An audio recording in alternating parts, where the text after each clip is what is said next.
Hello दोस्तों। तो आज के लेक्चर में हम आगे कंटिन्यू करते हुए देखेंगे चाल क्या होता है। ठीक है, क्योंकि आज के लेक्चर में हम चाल के बारे में ही समझ पाएंगे। चाल की कई कैटेगरी होती है, जैसे एक समान चाल, फिर असमान चाल। असमान चाल को भी दो कैटेगरी में डिवाइड किया गया है।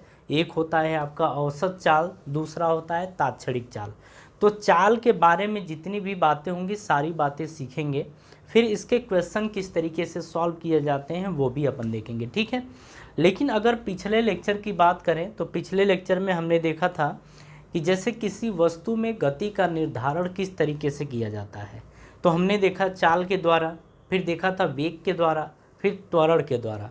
मतलब इनके द्वारा हम किसी वस्तु में वेग का निर्धारण करते हैं, गति का निर्धारण करते हैं। ठीक है, तो चलिए इसी में सबसे पहला अपना टॉपिक आता है चाल, जिसको बोलते हैं अपन स्पीड।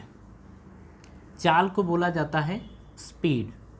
ठीक है, अब इसी को देखते हैं अपन। देखिए, अगर हम चाल की बात करें तो इसकी परिभाषा होती है, जैसे हम कहते हैं कि दूरी परिवर्तन की दर को चाल कहते हैं।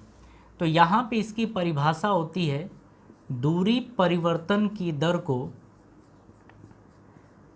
दूरी परिवर्तन की दर को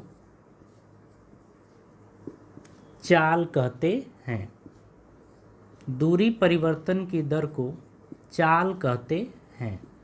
ठीक है, ये हमारी परिभाषा हो गई। या इसी को दूसरे तरीके से समझ सकते हैं कि एकांक समय में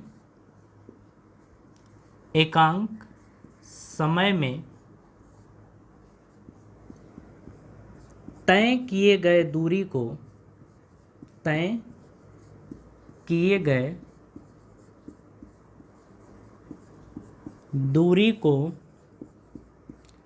चाल कहते हैं।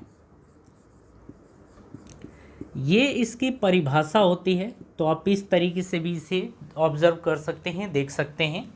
हम कहते हैं कि दूरी परिवर्तन की दर को चाल कहते हैं, या इसी को दूसरे तरीके से एकांक समय में तय किए गए दूरी को ही अपन चाल कहते हैं। ठीक है, अब यहाँ पर समझिए हमने क्या बोला कि जो चाल होती है वो दूरी परिवर्तन की दर होती है।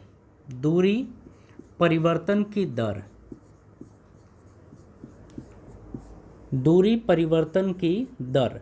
अच्छा, दर का मतलब हमेशा समय से होता है। दर का संबंध किसके साथ होता है? हमेशा समय से होता है। ठीक है, तो इसे हम दूसरे तरीके से समझ सकते हैं कि चाल बराबर होता है दूरी बटे में समय। दर का मतलब यही था, दूरी बटे में समय, मतलब समय से भाग देना। ठीक है, या इसको बोलते हैं speed equals to distance upon time, या इसे बोल सकते हैं एस इक्वल्स टू डिस्टेंस को अगर डी ले लें, या डिस्टेंस को अपन एस से भी प्रदर्शित करेंगे, एस बाई टी, और इसे हम वी ले सकते हैं। चाल को किससे ले सकते हैं? V say. तो V equals to S upon T. यहाँ पर एस क्या दे रखा है? दूरी, और समय टी क्या है? आपका ये समय है। ठीक है, और आप देख रहे हैं कि वी क्या है? वी को हम चाल को वी से प्रदर्शित कर रहे हैं। ठीक है, चलिए इसमें कुछ बातें हैं जिनको आपको ध्यान रखना है। अगर हम बात करें कि चाल कैसी क्वांटिटी होती है, तो अगर चाल की बात करें तो हम कहते हैं कि चाल या यह एक अदिश राशि है। कैसी राशि है? अदिश राशि है। तो हम कहते हैं कि चाल एक अदिश राशि है। अदिश का मतलब आप समझते हैं, स्केलर क्वांटिटी, स्केलर क्वांटिटी है। चाल एक अदिश राशि है। ठीक है, ये समझ गए। अब यहाँ पर समझते हैं इसके मात्रक यानी यूनिट को।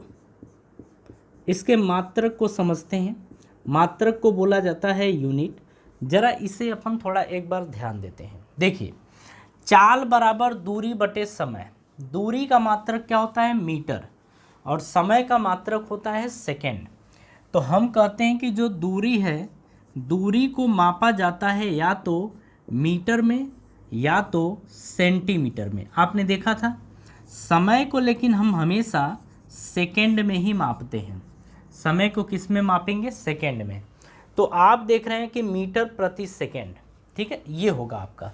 तो यहाँ पर अगर यूनिट की बात करें तो आप कहेंगे कि जो स्पीड यानी कि चाल है उसका मात्रक होगा मीटर प्रति सेकेंड, या इसको आप ऐसे भी लिख सकते हैं कि मीटर प्रति सेकेंड, ठीक है।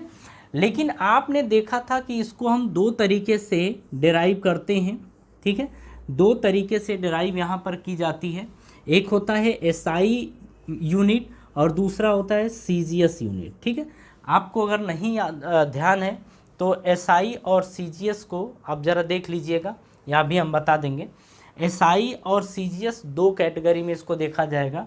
एसआई में इसका मात्रक होगा मीटर प्रति सेकेंड और सीजीएस में इसका मात्रक होगा सेंटीमीटर प्रति सेकेंड। आपने देखा था कि दूरी को हम मापते हैं या तो मीटर में या तो सेंटीमीटर में। सीजीएस में सेंटीमीटर में मेजर किया जाता है और एसआई में मीटर में। तो उसी हिसाब से आपका एसआई में दूरी का चाल का मात्रक होगा मीटर प्रति सेकेंड और सीजीएस में होगा सेंटीमीटर प्रति सेकेंड, ठीक है। इतनी बातें समझ में आ गई। चलिए अब अगर इसके बारे में बात करें और, तो और इसमें क्या बोल सकते हैं, आप ध्यान रखिए। आपको क्या ध्यान रखना है कि चाल बराबर दूरी बटे समय होता है, ठीक है। यहीं से थोड़ी सी इस फॉर्मूले को थोड़ा और बेहतर करते हैं, और बेहतर क्या करना है, इसी को थोड़ा सा और भी लिखना है। अच्छा ये बताइए, चाल बराबर दूरी बटे समय होता है तो दूरी बराबर क्या होगा? तो आप कहेंगे कि दूरी बराबर आपका आएगा, इसको यहाँ भाग में इधर जाएगा तो गुणा, तो लिखेंगे चाल गुणे समय, चाल गुणे समय, ये लिखेंगे। अच्छा अगर आपसे पूछ दिया जाता है कि समय बराबर क्या होगा, तो आप क्या लिखेंगे? समय को यहाँ भेजिए और चाल को यहाँ भेजिए। या आप देख रहे हैं कि हमसे समय पूछ रहा है तो चाल को नीचे भेज दीजिए। तो दूरी बटे में चाल, समय बराबर क्या होता है? दूरी बटे में चाल। तो ये जरा फॉर्मूला आप याद रखिएगा कि चाल बराबर दूरी बटे समय, मतलब दूरी बराबर चाल गुणे समय, मतलब समय बराबर दूरी बटे चाल, ठीक है। थोड़ा ये आपको ध्यान रखना है, ठीक है। अब चलिए इसी में हम बात करते हैं कि जो चाल है वो चाल कितने प्रकार का होता है, मतलब चाल को हम कितनी कैटेगरी में डिवाइड करते हैं, ठीक है। देखिए अगर हम चाल की बात करें तो हम चाल को दो कैटेगरी में डिवाइड करते हैं, दो तरीके से। एक होता है एक समान चाल, दूसरा होता है असमान चाल, ठीक है। थोड़ा आप इसे ध्यान रखिएगा जो अब हम बताने जा रहे हैं। देखिए अगर हम चाल की बात करें तो चाल को जैसा कि हमने आपको बताया कि इसको दो कैटेगरी में डिवाइड किया गया है। एक होता है आपका एक समान चाल, एक होता है आपका एक समान चाल, और दूसरा आपका होता है असमान चाल, असमान चाल ये। अच्छा एक समान चाल को बोलते हैं यूनिफॉर्म स्पीड, यूनिफॉर्म स्पीड, और जो आपका असमान चाल होता है इसको बोलते हैं अपन non uniform speed, non uniform speed ये बोला जाता है, ठीक है। अगर यहाँ पर हम बात करें असमान चाल की, तो असमान चाल को अगेन दो कैटेगरी में डिवाइड किया गया है। यानी कि आप ऐसा बोल सकते हैं कि असमान चाल दो प्रकार का होता है। एक होता है आपका औसत चाल, एक को हम क्या बोलते हैं? औसत चाल। अच्छा औसत चाल को बोला जाता है एवरेज स्पीड, एवरेज स्पीड ये औसत चाल को बोलते हैं। दूसरा आपका होता है तात्क्षणिक चाल, तात्क्षणिक चाल ये दूसरा होता है, जिसको अपन बोलते हैं इंस्टेंटेनियस, इंस्टेंटेनियस स्पीड अपन ये बोलते हैं, ठीक है। तो आप इस चीज़ को समझिएगा। हम कहते हैं कि जो चाल होता है, चाल को हम दो कैटेगरी में डिवाइड करते हैं। एक होता है आपका एक समान चाल जिसे बोला जाता है यूनिफॉर्म स्पीड, दूसरा होता है असमान चाल जिसे बोलते हैं नॉन यूनिफॉर्म स्पीड, ठीक है। अगर हम असमान चाल को बोलें तो इसको अगेन दो कैटेगरी में डिवाइड करते हैं। एक होता है औसत चाल, दूसरा होता है आपका तात्क्षणिक चाल। औसत चाल को बोलते हैं एवरेज स्पीड और तात्क्षणिक चाल को बोलते हैं इंस्टेंटेनियस स्पीड, ठीक है। कहानी समझ में आई।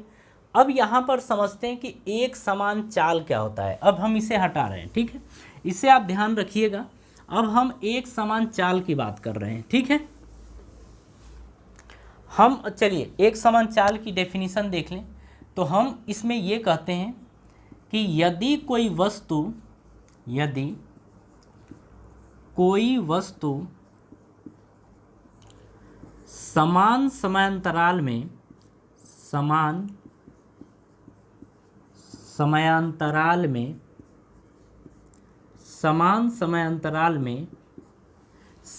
दूरी तय करे,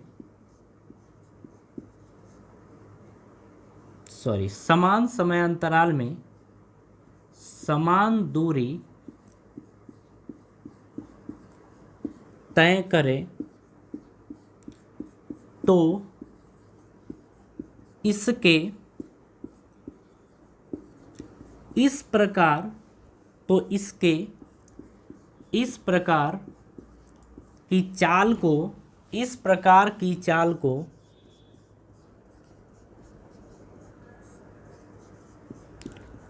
एक समान चाल कहते हैं। इस प्रकार की चाल को एक समान चाल कहते हैं।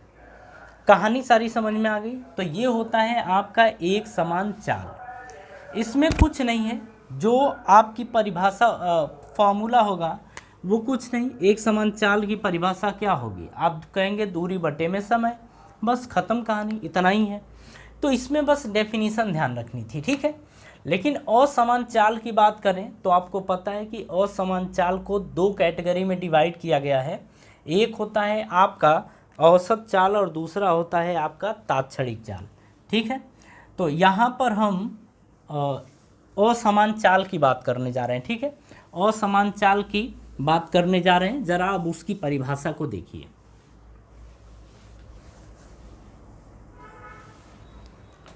यहाँ पर हम कहेंगे असमान चाल, जिसको बोला जाता है नॉन यूनिफॉर्म स्पीड, इसको बोलते हैं अपन नॉन यूनिफॉर्म स्पीड, यानी कि असमान चाल, ठीक है। अच्छा, असमान चाल को आपने देखा था कि हम इसको दो कैटेगरी में डिवाइड करते हैं। एक होता है आपका औसत चाल, एक होता है आपका औसत चाल, जिसको हम बोलते हैं एवरेज स्पीड,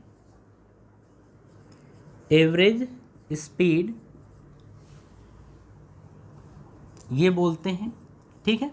अच्छा, इसमें हम कहेंगे कि किसी वस्तु द्वारा, एवरेज स्पीड की बात कर रहे हैं तो हम कहेंगे किसी वस्तु द्वारा तय की गई, किसी वस्तु द्वारा ऐसे बोलते हैं निश्चित समयांतराल में। अच्छा, एक मिनट असमान चाल की बात कर रहे थे, सॉरी, जरा इसको तो देख लेना कि असमान चाल की परिभाषा क्या होती है। दो कैटेगरी में डिवाइड किया गया वो तो ठीक है। इसमें हम ये कहते हैं कि किसी वस्तु द्वारा समान समयांतराल में, किसी वस्तु द्वारा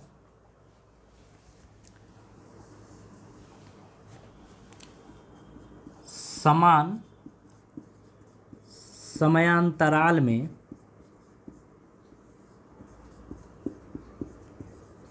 यदि असमान दूरी तय की जाती है, यदि असमान दूरी तय की जाती है तो उसके इस प्रकार की चाल को, उसके इस प्रकार की चाल को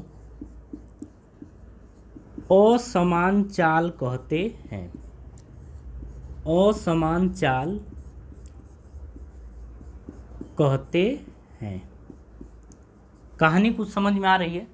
हम यहाँ क्या बोलते हैं कि किसी ऐसे बोलते हैं किसी किसी वस्तु द्वारा समान समय अंतराल में यदि असमान दूरी तय की जाती है तो उसके इस प्रकार की चाल को असमान चाल कहते हैं। जैसा कि आप जानते हैं कि असमान चाल को दो कैटेगरी में डिवाइड किया गया है। पहला होता है आपका औसत चाल, जिसको अपन बोलते हैं एवरेज स्पीड। हाँ, देखिए हम कहते हैं इसमें ये कहेंगे कि किसी वस्तु द्वारा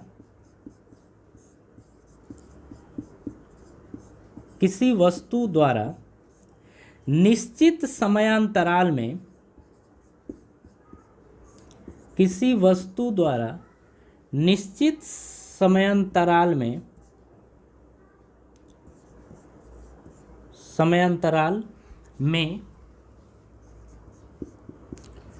तय की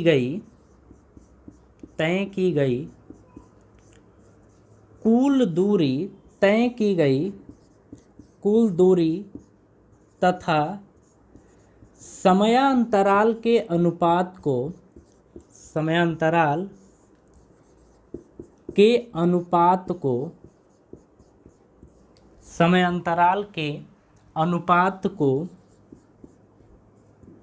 औसत चाल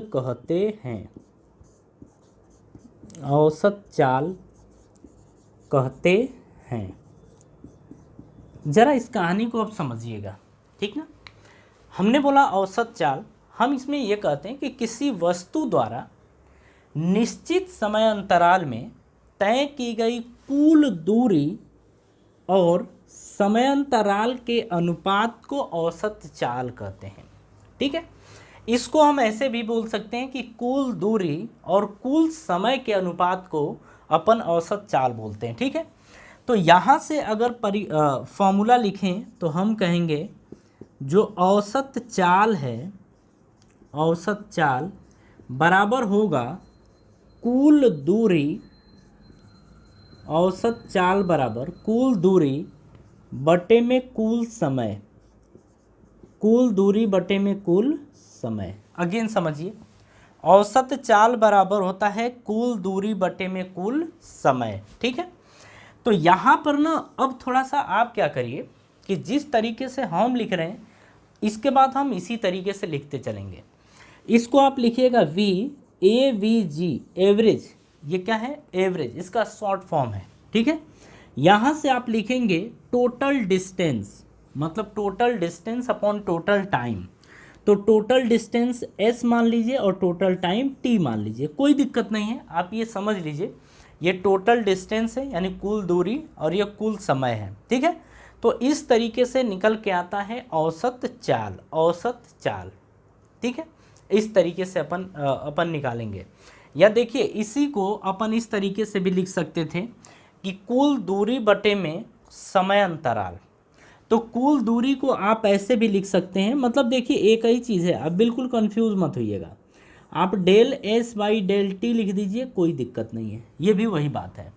ये क्या है? कुल दूरी और कुल समय, मतलब ये समय अंतराल, ये दूरी है, ये समय अंतराल है, ठीक है। या आप चाहें तो ऐसे लिख लीजिए, ये दूरी है, ये समय अंतराल है, मतलब कोई दिक्कत नहीं है। अभी क्वेश्चन करेंगे तो आपको ये सारी बातें समझ में आ जाएंगी, ठीक है। चलिए ये तो समझ में आ गया।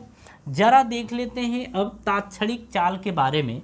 देखिए जो हम औसत चाल टॉपिक की बात कर रहे हैं ना, इसके बारे में हम इसके बाद हम इसी को देखने वाले हैं एकदम बेहतर तरीके से, क्योंकि जो क्वेश्चंस हमारे बुक के अंदर हैं वो औसत चाल पे बेस्ड हैं, औसत वेग पे बेस्ड हैं। चाल नॉर्मली बहुत कम क्वेश्चन पूछा जाएगा, मतलब आप ये समझिए कि चाल बताओ ये बहुत कम है, लेकिन औसत चाल बताओ इससे इस तरीके के क्वेश्चन थोड़े ज़्यादा हैं, ठीक है। चलिए अब हम बात करते हैं तात्क्षणिक चाल की। तात्क्षणिक चाल जिसे हम बोलते हैं इंस्टेंटेनियस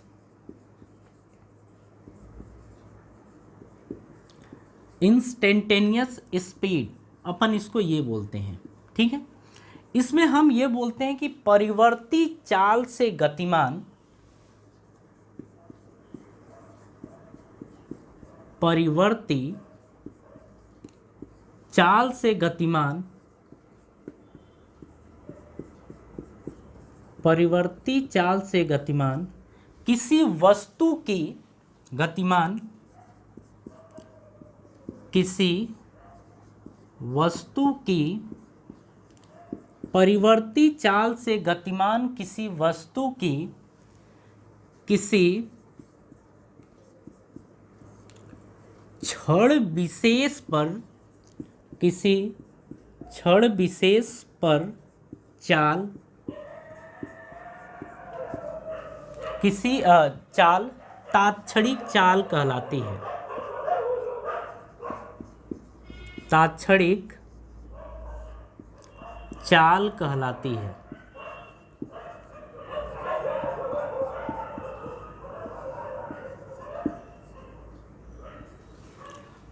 चलिए बस नॉर्मल है, आप ये समझिए, मतलब हम आपको बता रहे हैं, इसको समझिए। बोला परिवर्ती चाल से गतिमान किसी वस्तु की किसी क्षण विशेष पर चाल तात्क्षणिक चाल कहलाती है। कहने का मतलब जैसे ये है, आप ये जा रहे हैं, लेकिन हम पूछ दें कि आप ये बताओ कि यहाँ पर आपकी चाल क्या थी, यहाँ पर आपकी चाल क्या थी। आप समझ पा रहे हैं? जैसे एक एग्जाम्पल अभी दिखा रहे हैं। अच्छा, एक नोट में ज़रा इस चीज़ को ध्यान दीजिएगा, ठीक है। नोट में हम क्या लिखेंगे, किसी वाहन की तात्क्षणिक चाल, शायद अब यहाँ से समझ जाएंगे आप, किसी वाहन की तात्क्षणिक चाल यानी कि इंस्टेंटेनियस स्पीड, तात्क्षणिक चाल स्पीडोमीटर, स्पीडोमीटर द्वारा मापी जाती है, स्पीडोमीटर द्वारा मापी जाती है। अब यहाँ पर समझिए, जैसे हम ये क्या लिख रहे हैं, क्या है ये चीज़। जैसे आप बाइक चलाते हैं, ठीक है, एक्सेलरेटर लेते हैं, तो आप देखते हैं कि आपके बाइक में जो स्पीड बताता है ना, वो स्पीडोमीटर होता है। जो नहीं होता है 40 पे है, 60 पे जाता है, 70 पे, 80 पे, 20 पे, जो कांटा होता है ना, उसी को अपन बोलते हैं वो स्पीडोमीटर, उसका नाम होता है स्पीडोमीटर। तो वही चीज़, वो जो स्पीडोमीटर होता है ना, वो किसी गाड़ी की तात्क्षणिक चाल यानी इंस्टेंटेनियस स्पीड को मेजर करता है। मतलब आप देखते हैं कि आपकी स्पीड लगातार कम ज़्यादा कम ज़्यादा कम ज़्यादा होती है ना, तो जो स्पीडोमीटर होता है वो तात्क्षणिक चाल मेजर करता है। ठीक है, बात समझ में आ रही है? तो ये यहाँ पर ये चीज़ समझ में आ गई। अब तो ये समझ में आ गया कि तात्क्षणिक चाल क्या होती है। ठीक है, अब हम देखिए औसत चाल के बारे में ही बात करने वाले हैं। अब हम समझेंगे औसत चाल को एकदम बढ़िया से, कि औसत चाल के ऊपर न्यूमेरिकल किस तरीके से किया जाएगा। ठीक है, ये सारी चीज़ें अपन देखेंगे। चलिए, हम यहाँ पर बात करने जा रहे हैं औसत चाल के बारे में।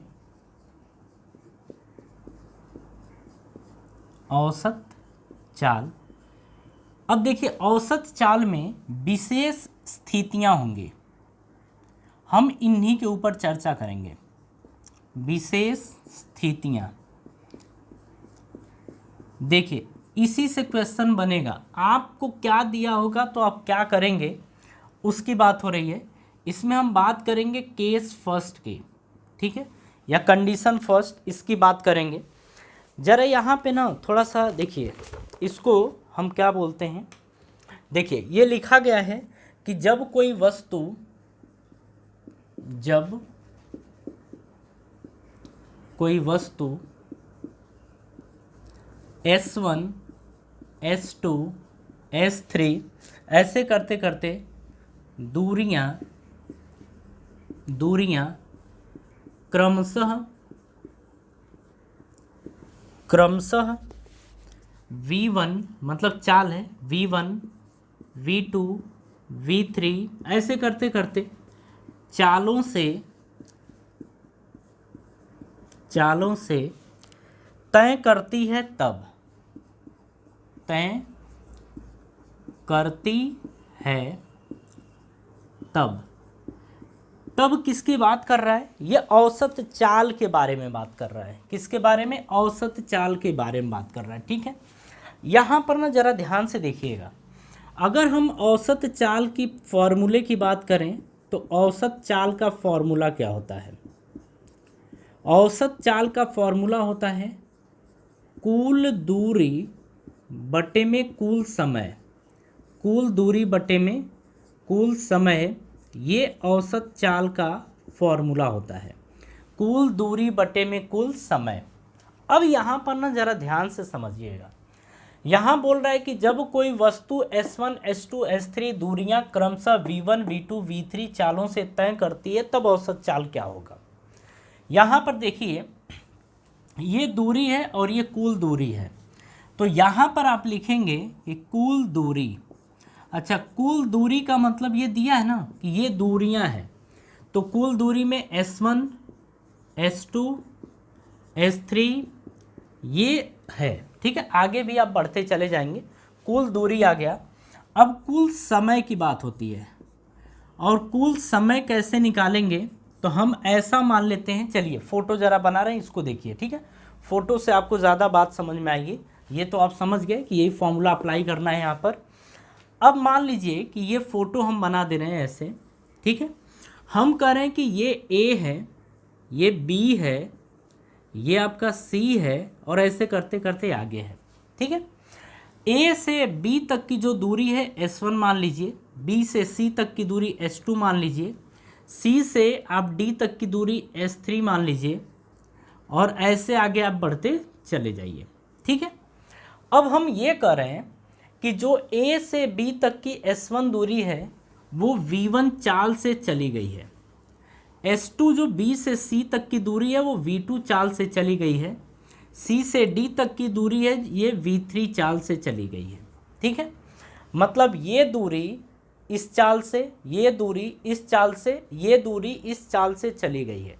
हम ऐसा मान लेते हैं कि इस चाल से इस दूरी को तय करने में समय लगा T1। अरे ऐसा मान लीजिए, कोई दिक्कत नहीं है। हम करें कि A से B तक जाने में T1 समय लगा, B से C तक T2 और C से D तक T3, ये समय आपका लगा है कि T1, T2, T3 ये आपका समय लगा है। यहाँ पर बात हो रही है कुल समय की, तो हम बोल दे रहे हैं कुल समय आपका T1 plus T2 plus T3 plus ये आपका समय है। ठीक है, अब हम निकालते हैं कि T1 समय क्या होगा, जबकि दिया नहीं है। अपने को दिया है S1 और V1। अब S1 और V1 की हेल्प से अपने को T1 निकालना है। ठीक है, अब निकालेंगे कैसे वो देखिए।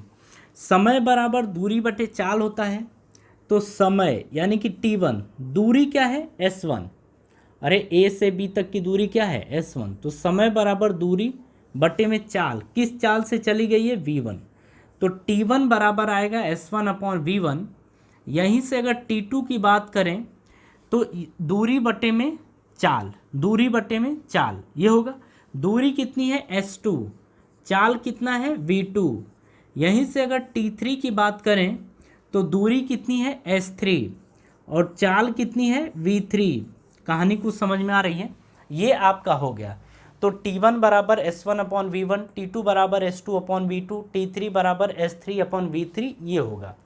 अब इसको यहाँ पर रख देंगे तो T1 के जगह रखेंगे S1 अपॉन V1, T2 के जगह रखेंगे S2 अपॉन V2, T3 के जगह रखेंगे S3 अपॉन V3, और ऐसे ही आगे भी दिया होगा तो रखते चले जाएंगे। कहानी समझ में आ रही है? तो ये आपका निकल के आ गया कुल समय, और आपको पता है कि औसत चाल बराबर होता है कुल दूरी बटे में कुल समय। कुल दूरी आपके पास ये है, कुल समय ये है। तो हमारा मेन पर्पज इसमें था कुल समय निकालना, कि किस तरीके से समय निकाला जाएगा। तो यहाँ पर आप समय निकालना सीख गए। अब इसे हम हटा देते हैं। ठीक है, अब औसत चाल की बात हो रही है, यानी कि हम इसको बताए थे आपको, इसको V एवरेज ऐसे भी लिख सकते हैं। ठीक है, टोटल डिस्टेंस आप कितना देख रहे हैं, ये है S1 plus S2 plus S3, ये total distance upon total time. Total time क्या आ गया है T1 plus T2 plus T3, इसको हम लिख सकते हैं S1/V1, तो आप यहाँ पर लिखेंगे S1/V1 प्लस S2/V2 प्लस लिखेंगे S3/V3, और इस तरीके से आप आगे बढ़ते चले जाएंगे। और इस तरीके से हमने निकालना सीख लिया औसत चाल। कब? जब वस्तु की दूरियां दे रखी हों, वस्तु की चाल दे रखी हो, तो इस तरीके से हम निकालेंगे औसत चाल। कहानी समझ में आ गई? ठीक है। अब यहाँ पर ये समझिए, चलिए ये तो अपने को समझ में आ गया। अब हम कंडीशन कुछ ले लेते हैं, इसके बाद इसमें एक स्पेशल कंडीशन फिर से आएगी, जरा उसको देखते हैं। ठीक है, जरा उसको देखते हैं क्या है। चलिए, इसके बाद जैसे हमारे बुक में क्वेश्चन किस तरीके से दिया होगा, ये तो एक कॉन्सेप्ट था ना, बुक में क्वेश्चन किस तरीके से दिया होगा वो ज़रा समझिए। अपने को बुक में क्वेश्चन दिया होगा कि मान लीजिए कि अपने को ए से सी तक जाना है। यहाँ पर आप कहीं बी ले लीजिए, ये बी है, तो ए से बी और बी से सी जाएंगे। अच्छा चलिए ये अपन हटाते हैं, इसमें जो दिया गया है ना वो कुछ ऐसे है, ये रहा ऐसे।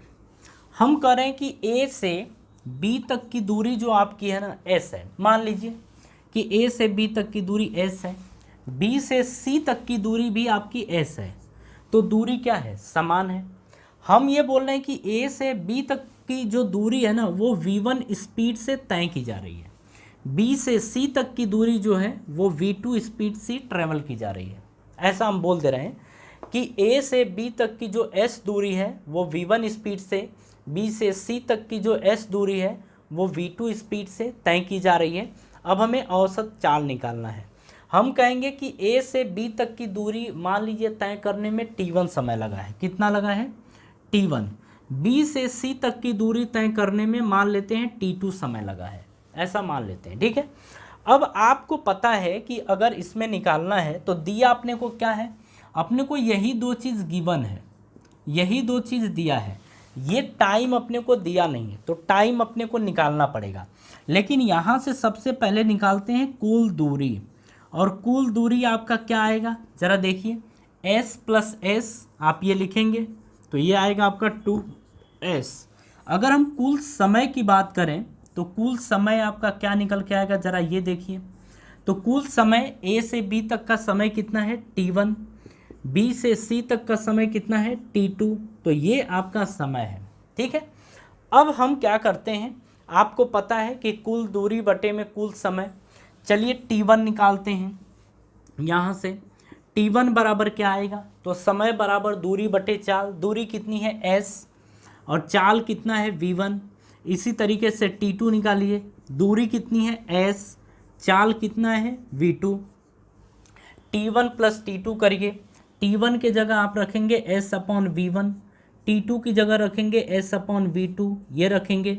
ज़रा एलसीएम लीजिए, तो v1 v2 आपका एलसीएम आएगा, v1 v2 एलसीएम, v1 से v1 कैंसिल हो गया। अब v2 का मल्टीप्लाई s में करेंगे तो s v2 आएगा, प्लस में v2 से काटेंगे तो v2 कटेगा, v1 से s में मल्टीप्लाई करेंगे तो s v1 आपका आएगा। ठीक है, अब ज़रा देखिए इन दोनों में कॉमन क्या दिख रहा है? s कॉमन दिख रहा है, तो s बाहर ले लीजिए, अंदर क्या बचेगा? v2 प्लस v1, तो v2 प्लस v1 अंदर बचा, अपॉन में आप देख रहे हैं कि v1 v2 बचा, तो v1 v2 ये अपॉन में आपका बचा है। ठीक है, तो ये निकल के आ गया, ये कुल समय है और ये आपका कुल दूरी, ये कुल दूरी है और ये आपका कुल समय है। ठीक है, अब ज़रा यहाँ पर लिखिए कुल दूरी बटे में कुल समय, तो v एवरेज बराबर कुल दूरी कितनी आप देख रहे हैं? 2s है, तो यहाँ पर आप लिखेंगे 2s। कुल समय कितना है? तो आप लिखेंगे s, फिर ये लिखेंगे v1 प्लस v2, अरे v2 प्लस v1 है लेकिन v1 प्लस v2 लिख सकते हैं, कोई दिक्कत नहीं है।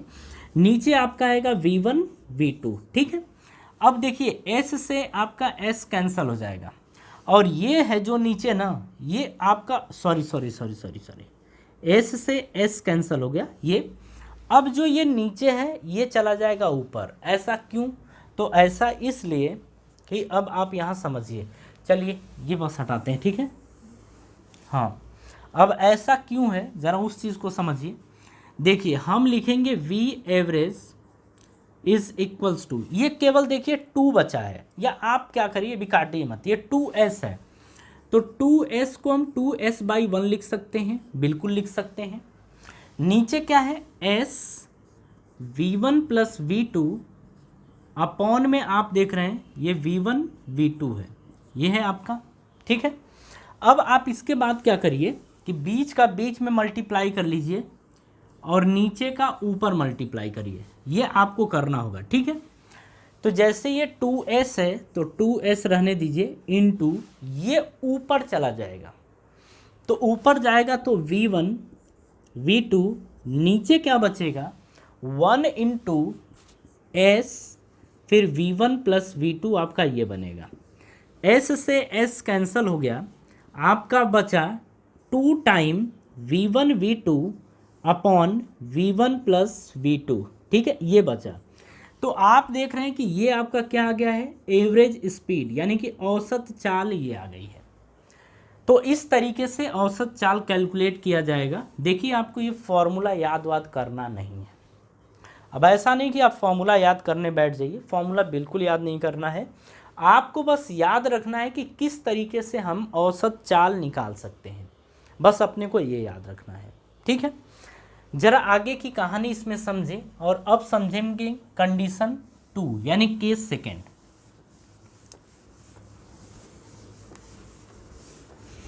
देखिए हम आपको बता रहे हैं ये काफ़ी इम्पोर्टेंट पोर्शन है, मतलब एकदम मज़ेदार है।